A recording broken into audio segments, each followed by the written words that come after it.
সিস্টেমের কথাও বলছিলাম, সেটা একটু দেখি। একদম মেইন ডিফারেন্স হলো কোন জায়গাতে, এই যে আমাদের এখানে আউটপুট যেটা দেখলাম, এই আউটপুট থেকে কেউ একজন আউটপুটটা মেজার করবে, মেজার করে দেখবে যে আসলেই আমার সিস্টেমটা এরকম আছে কিনা, সেই ভিত্তিতে ও সিগন্যাল পাঠাবে যে বাড়াও বা কমাও, এরকম একটা জিনিস কনস্ট্যান্টলি মনিটর করবে।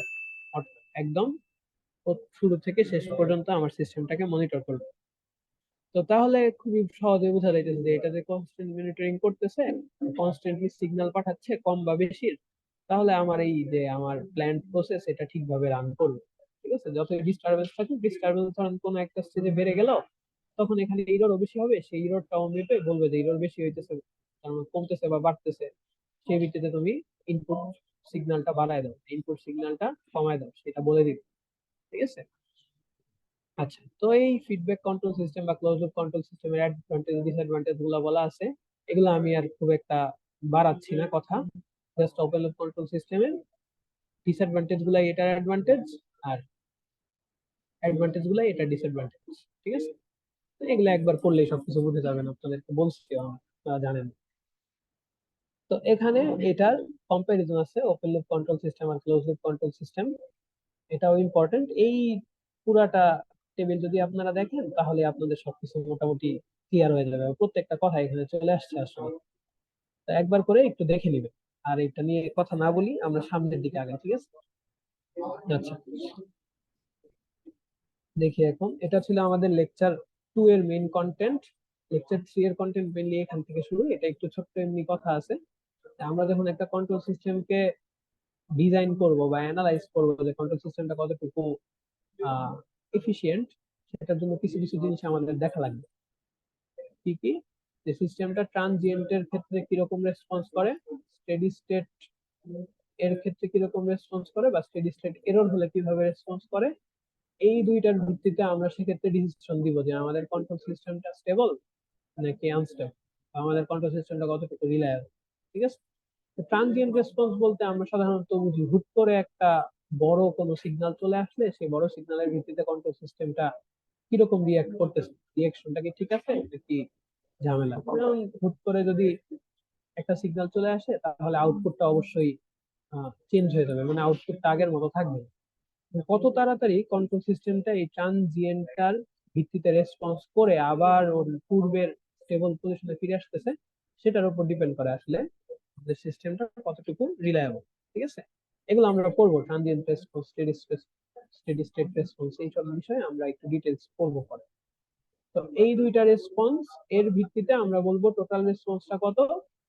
যদি দেখি এটা টাইমের সাপেক্ষে বা টাইমের সাথে সাথে টোটাল রেসপন্সটা এক সময় গিয়ে শূন্যতে চলে গেছে, অর্থাৎ আমাদের মোট রেসপন্স প্রথম দিকে তো অনেক বেশি থাকবে, টাইমের সাপেক্ষে আস্তে আস্তে কমে আসবে, কারণ আমার সিস্টেমটা তো ওইভাবে রিয়েক্ট করবে।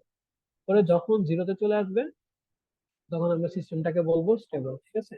নর্মালি ন্যাচারাল রেসপন্সটাই খুব তাড়াতাড়ি জিরোতে আসে, ফোর্স রেসপন্সটা একটু দেরিতে জিরোতে হয়, এটা একটু ঝামেলা। ফোর্স রেসপন্স আসলে ওই ট্রানজিয়েন্ট রেসপন্স কি বলি আমরা সাধারণত।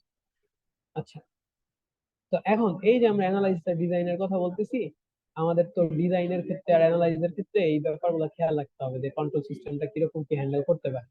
না, আমরা ডিজাইনটা করব কিভাবে একটা কন্ট্রোল সিস্টেম, কি কি প্রসেসে আমরা আগাবো। ঠিক আছে। প্রথমত আমাদের যে সিস্টেমটা থাকবে সেটা ফিজিক্যাল সিস্টেম হতে পারে, অথবা ফিজিক্যাল সিস্টেমই, মানে ফিজিক্যাল সিস্টেমের মধ্যে মেকানিক্যাল সিস্টেম আর ইলেকট্রিক্যাল সিস্টেম নিয়ে তো আমরা খুব বেশি আলোচনা করি।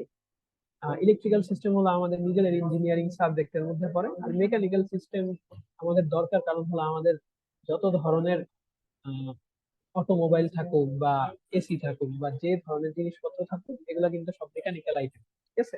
মেকানিক্যাল আইটেমের মধ্যে আমরা ইলেকট্রিক্যাল আইটেমকে বলতে পারেন হলো কম্বাইন করে একটা মেশিনকে চালায়। অর্থাৎ ফিজিক্যাল সিস্টেম অবশ্যই মেইনলি ইলেকট্রিক্যাল আর মেকানিক্যাল পার্টই থাকে আসলে, মেইনলি অন্যান্য জিনিসপত্র থাকতে পারে, কিন্তু মেকানিক্যাল আর ইলেকট্রিক্যাল পার্টই বেশি। তা আমাদের প্রথমে ওই সিস্টেমটা, ফিজিক্যাল সিস্টেমটা বা ইলেকট্রিক্যাল অথবা মেকানিক্যাল সিস্টেমটাকে ডিটারমাইন করতে হবে, এবং সেটা থেকে বিভিন্ন ধরনের জিনিস বের করে আনতে হবে। হতে পারে সেটা কারেন্ট রিকোয়ারমেন্ট কত, হতে পারে ভোল্টেজ রিকোয়ারমেন্ট কত, হতে পারে স্পিড রিকোয়ারমেন্ট কত, হতে পারে কি ধরনের ফোর্স এটার উপর অ্যাপ্লিকেবল, এরকম টাইপের জিনিসগুলো আমাদের ওখান থেকে প্রথমে বের করে আনতে হবে। অর্থাৎ সিস্টেমটাকে আগে ডিফাইন করতে হবে যে সিস্টেমটা কেমন, কি চাচ্ছে, কন্ট্রোল সিস্টেমটা কি চাচ্ছে। এরপর সেই ভিত্তিতে আমাদের ফাংশনাল ব্লক ডায়াগ্রাম আঁকতে হবে। আমরা ব্লক ডায়াগ্রাম টপিকটা বলবো, এটা হলো আমাদের ইম্পর্টেন্ট একটা টপিক। এই কন্ট্রোল সিস্টেম কোর্সটার অনেক ইম্পর্টেন্ট একটা টপিক আমরা পড়বো। তো তারপরে আমাদের এই ব্লক ডায়াগ্রামটা আঁকবো আমরা এই ফিজিক্যাল সিস্টেমে। ঠিক আছে, তো ফিজিক্যাল সিস্টেম যখন এই স্কেমেটিকে চলে আসবে, সেই স্কেমেটিকটাকেই আমরা তখন ব্লক ডায়াগ্রাম বলতে পারি, অথবা সিস্টেম ফ্লো গ্রাফ বলতে পারি। এগুলা বিভিন্ন ধরনের জিনিসপত্র আছে।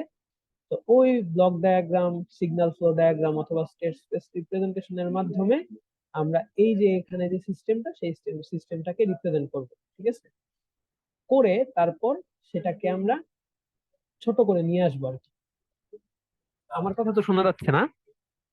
আমার কথা তো কোনো ঝামেলা হওয়ার কথা না। শোনা যাচ্ছে স্যার। আচ্ছা ঠিক আছে। তো ওই তো আমরা এগুলা আঁকার পরে তারপরে এগুলোকে ছোট করে করে আনবো, অর্থাৎ অ্যানালাইজ করার জন্য যা যা করা দরকার সেগুলো করব। করে সেটা দেখে আমরা বলবো সিস্টেমটা ডিজাইনিং এর জন্য কি লাগবে, টেস্টিং এর জন্য কি লাগবে। অ্যানালাইজিং তো আমি বললামই।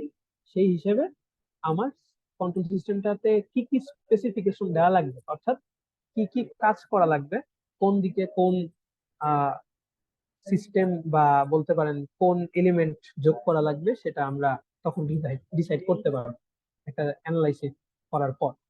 তো এখানে দেখেন এই ব্লক ডায়াগ্রাম, তারপর signal flow diagram, state space representation, এগুলো আমাদের টপিক আছে। আমরা এই টপিক গুলো এক এক করে পড়বো।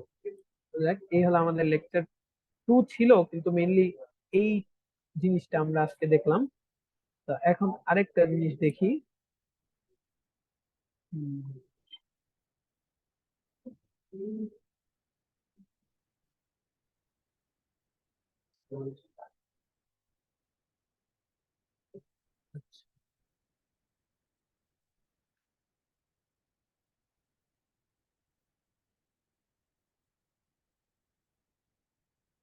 ঠিক আছে, আমরা লেকচার 3 শুরু করি। শুরুর দিকে আজকের এই কথাগুলো কিছু আছে, open loop control system, close loop control system, এগুলোর ব্যাপারে আছে।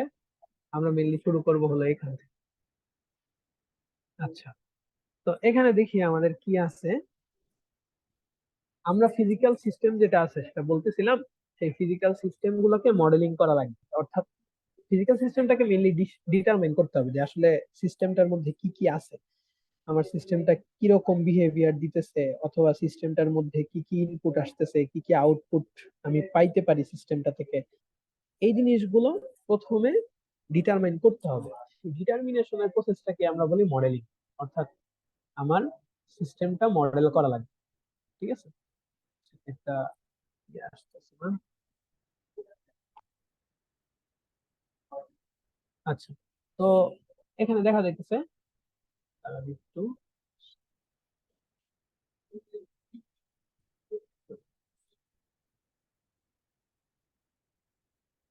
আচ্ছা, তো যেটা বলতেছিলাম,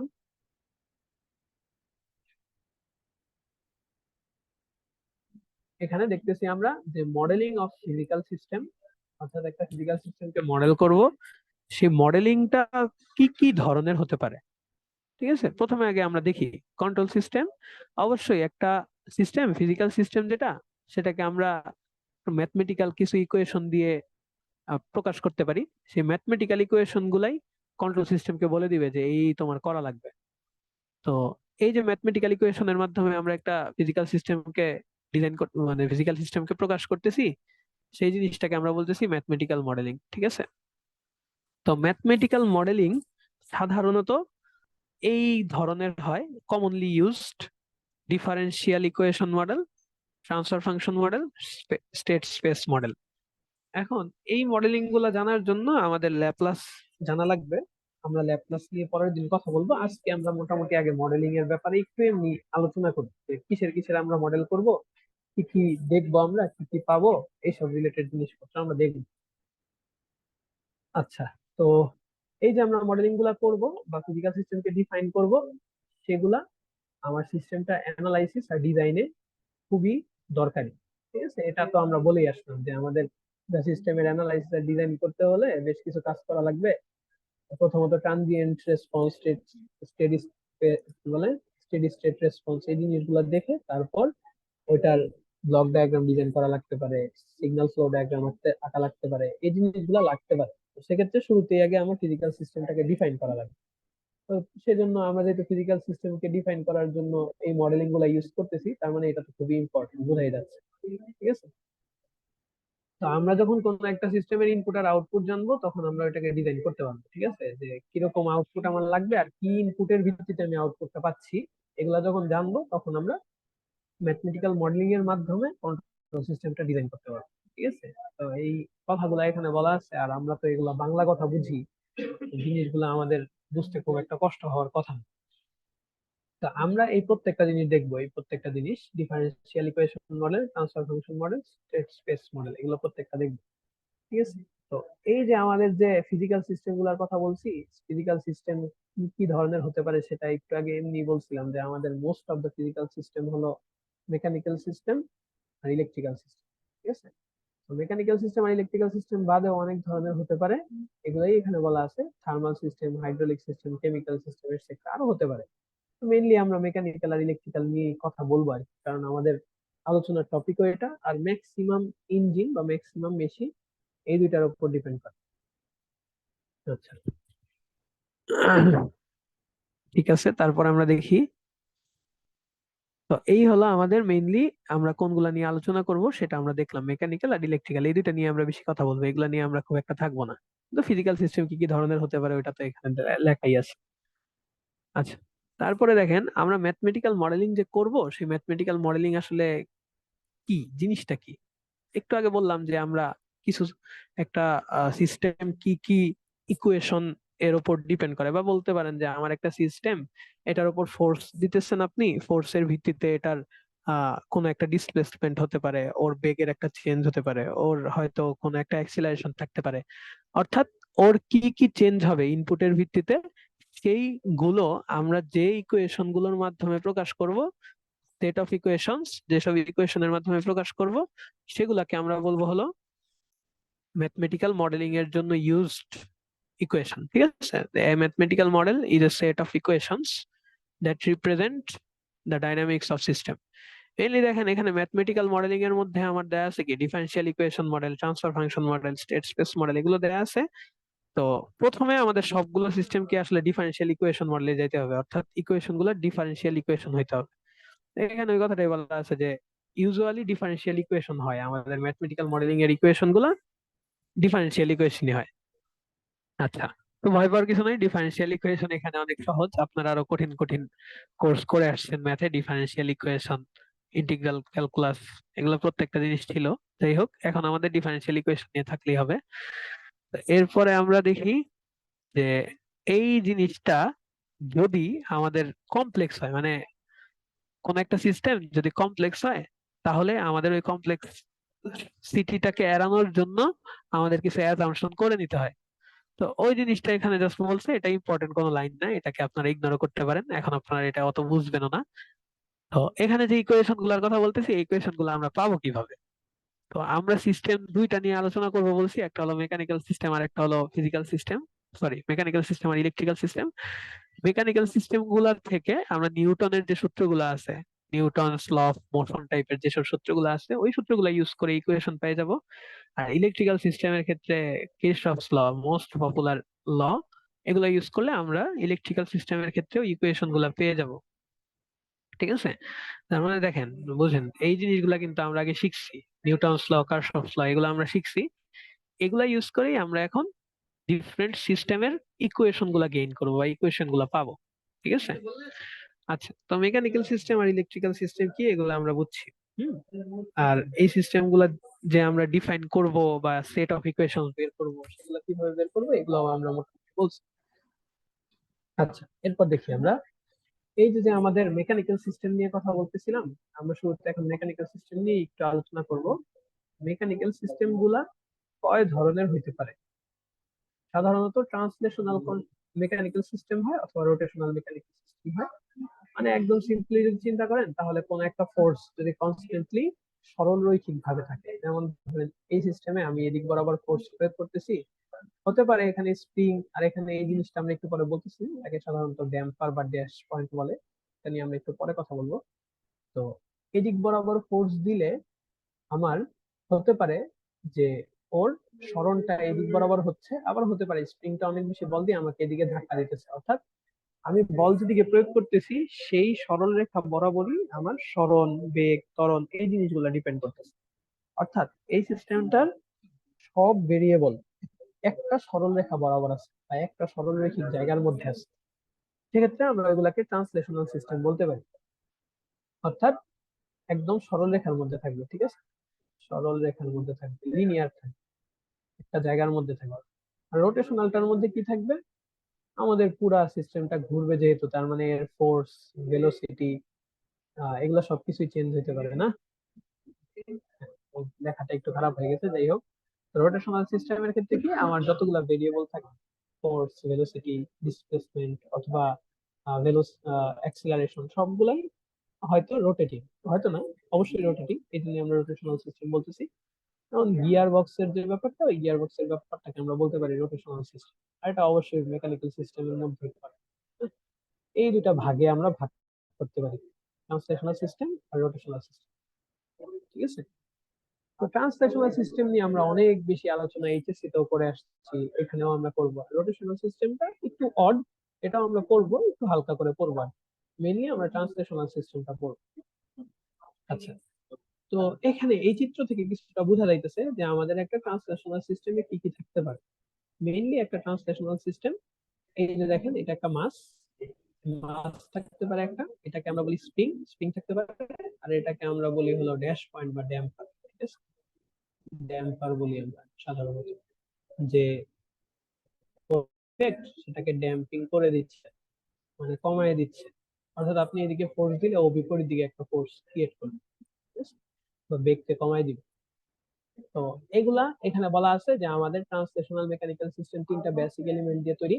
একটা হলো মাস, একটা হলো ড্যাম্পার, একটা হলো স্প্রিং, ঠিক আছে। তো এই তিনটা জিনিস দিয়ে আমরা